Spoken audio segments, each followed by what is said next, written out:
There's roofers and road noise and weed eaters and squirrels and birds, but we're going to read anyway. Let's take a look. Luke chapter 1, verse 57 through 62.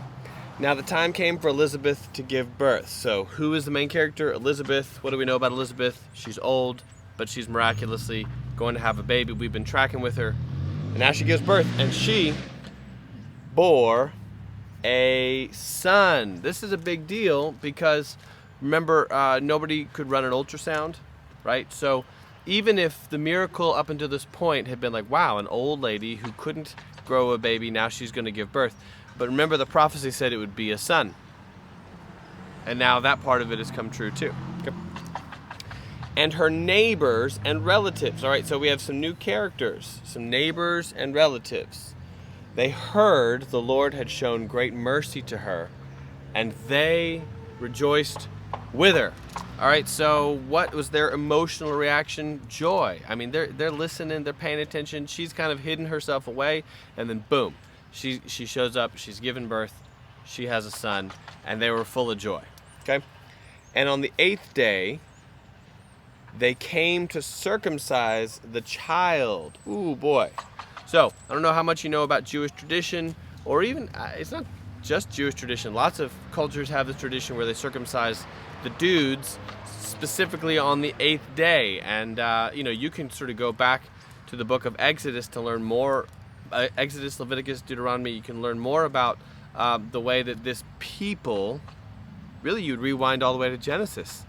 Abraham is the one where this tradition became a sign that the heads of the family, that the men carried in their own body. This was a sign that they were marked that they belonged to the Lord. Whew, goodness. So on the 8th day they came to circumcise the child, and they would have called him Zechariah. Now they would have called the baby Zechariah. Why?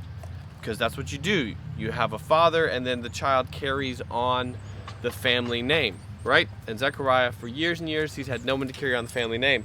They, who's they? And they, that's the neighbors and relatives, would have called him, the child, they would have called the child Zechariah. So naming was something that took place when? It didn't take place at the day of birth, it took place at the day of circumcision. All right, so they would have called him Zechariah after his father. But his mother answered, no. He shall be called John. Why? Why is she going against the flow? Why is she starting this drama? Why is she bucking against the expectation of her friends and family? Like, everybody knows you name your kid they carry on the family name, they carry on the family tradition, right? Why does she do that? What's going on? Do you remember the prophecy from Gabriel? Gabriel had said a few things. You're going to have a kid. Well, that had come true. The kid is going to be a son. That had come true. This kid will be filled with the Holy Spirit. Remember, the baby leaped in Elizabeth's womb when Mary walked in. That was coming true. And he also said, call the child John. Now, if you call the child Zechariah, what you're saying is this child's destiny is to walk in the footsteps of their father. But if you call the child something else, what you're saying is this child has a different mission, a different purpose. They're called out by God to respond to the Lord. So an interesting thing to do would be to look up, what does John mean? Right? That would be something to Google if you're interested. Not Zechariah, not the son of Elizabeth, but rather John. So so the friends and neighbors say, call him Zechariah Jr. She says, no. And they said to her, none of your relatives is called by this name. They're like, woman, why are you going to go against tradition? And they made signs to his father. Ooh. Really? Not going to listen to the mom?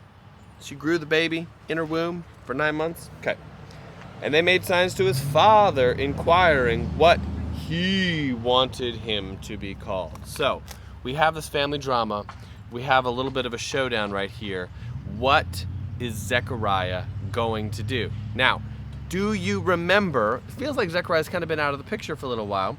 Maybe he hasn't had much to say for the last 9 months because he was mute. Remember? His last words were doubting words. His last words were doubting words. How's this going to happen? And the angel said, I stand in the presence of God. This is going to happen, but since you didn't believe, you will be mute until all of these things have come true. And now he's being called on basically to give the definitive answer. Now, what is Zechariah going to do? What's he going to say? We can't even talk. What's going to happen? Well, you should keep reading. It's just a few verses. And this is one of the beautiful things about just sticking with the scriptures, sticking with the narrative. Man, you will learn all kinds of things, and that's one of the things I love about the book of Luke is it's written in story form. So, I mean, I end a couple verses, and I want to read more. So tomorrow I'll take a look at what Zechariah does. Boom.